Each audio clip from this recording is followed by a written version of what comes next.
Top Congo FM 88.4, première radio d'information en République démocratique du Congo.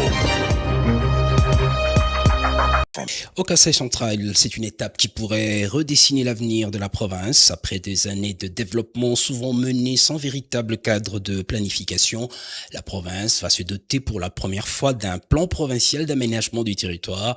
La mission d'appui au processus d'aménagement du territoire a obtenu le consentement libre, informé et préalable des parties prenantes clés pour le début du processus d'élaboration d'outils de planification spatiale avec le soutien du programme d'investissement pour la forêt et la restauration des savanes, une étape décisive qui ouvre la voie à la conception de cet outil stratégique appelé à organiser l'occupation de l'espace, orienter les investissements publics et privés et mieux valoriser les ressources du territoire. Détail, Alain Saveur-Makoba. C'était au cours d'un atelier multi-acteurs de lancement officiel que la mission en charge d'appuyer les processus d'aménagement du territoire au Kasaï central a sensibilisé les parties prenantes clés en vue d'une compréhension commune et d'une implication active de tous. Alphonse Ouala, Ticoncita Blacktari et Youth First Development, qui assure la facilitation technique, a précisé que cette mission va permettre à la province de se doter pour la première fois de son plan provincial d'aménagement du territoire et des 5 plans locaux d'aménagement du territoire au niveau des ETD, en mettant au préalable des organes de pilotage. La province doit produire son plan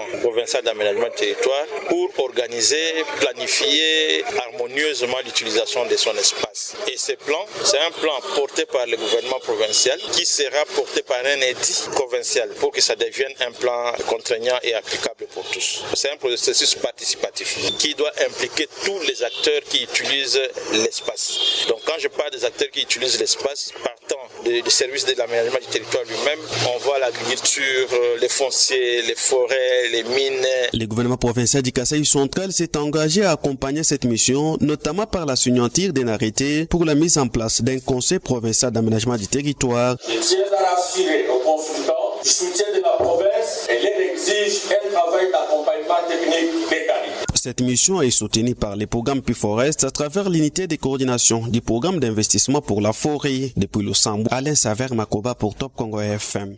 Accompagnement des contribuables assujettis à la TVA, à la conformité